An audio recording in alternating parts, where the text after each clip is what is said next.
Hello, ladies and gentlemen. Eddie Marcus here again, spokesman and advocate of basic human rights for all people, still on the job. This morning, as I listened to what the public is saying on the tube, they're talking about the recession. And it's a very, very important subject matter that could be explained in their way or in a better way. In their way, we're basically saying, well, many of you know what recessions refer to. Many of you don't. It is better that you go and pick up a dictionary or ask your telephone, ask Google, what is a recession? Then you can change it up to your way of understanding. But it basically has to do with the economy, has to do with the employment or unemployment. It has to do with production, sales, and talking about the GDP. Well, bottom line is this. In reality, it is a time when things are bad, or getting bad. It's a slowing down of things. Things are looking rough.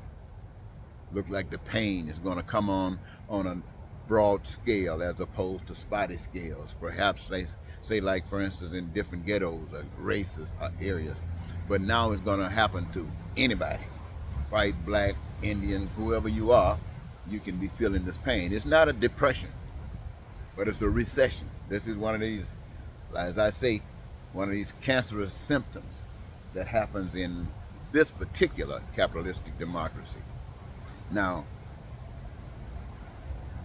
what are we as people going to do about it? What is the government going to do about it? What is our system going to do about it? Well, you can check and see what we've done in history, what we've done.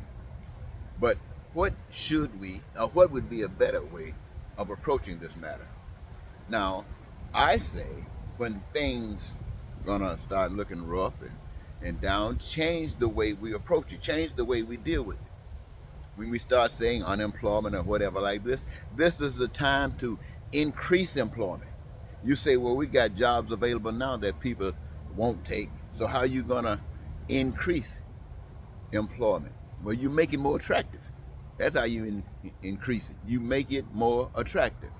So what do we do in a situation like that? Let's see if we can get everybody that's unemployed employed.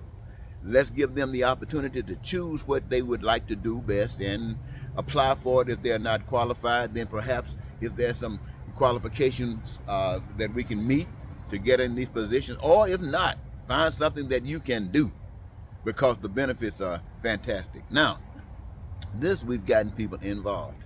So by getting them involved, what are we doing? We are taking away that negative production stuff. In fact, we are increasing production. Now, but then we say, what about the sales? What about the sales? They usually in a recession, they are slowing up. How do we deal with that? Well, I'll tell you about that. Here's what we're going to do. We're going to change the approach in dealing with this than the way we've dealt with it in the past.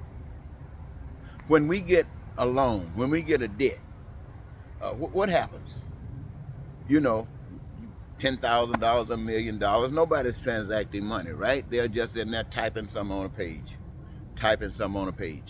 So I'm saying, what you're going to do is during this period in time when this recession is in existence, everybody that's going to be engaged in the new employment, additional employment, including those that are in employment, as far as what their contribution is or what they are receiving for their contribution, it's typed in on a page. Whatever they are worth, whatever you're paying them, whatever is satisfactory to them, you type it on the page. You do it the same way you create money. You know money, you just, well, you type it on a page and then you might print something out, but it's just on a page. No, nothing real. Set it afire and burn it up, doesn't have any real value. Okay, so then we look at the other benefits. Now, when you're typing something on the page, what do you say? You're saying that these typing numbers are going to be adequate enough to make sure that everybody can afford their living facilities. You can either do that by typing it on the page, or you can either say, well, while we're going through this production period, nobody pays any mortgages, nobody pays any rent. All of that is put in a holding status. And you can type over here if you want to, how much is being held because of this. Just type it in on the page so the records can be maintained. Okay, then when we're talking about as far as distribution and all the stuff that has got to be done now because we got the work to keep the work going, to keep the workers and the production going. Now that we got the abilities, the physical abilities to keep moving, and we got the ability to make sure that nobody's hanging up on some numbers because we place numbers in there.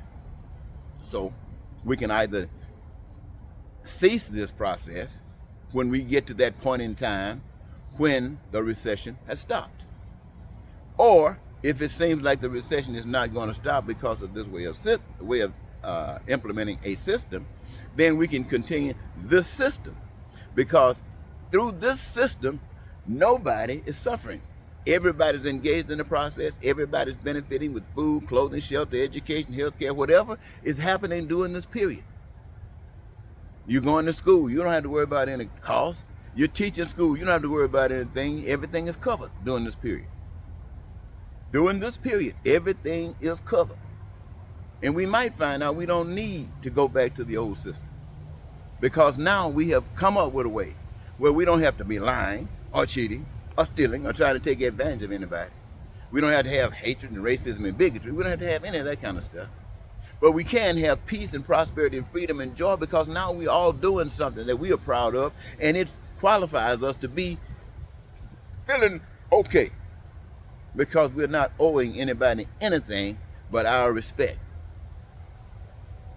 Hey, this is a way I thought that you should hear about of dealing with this recession, as opposed to this lame duck that you're going to hear about.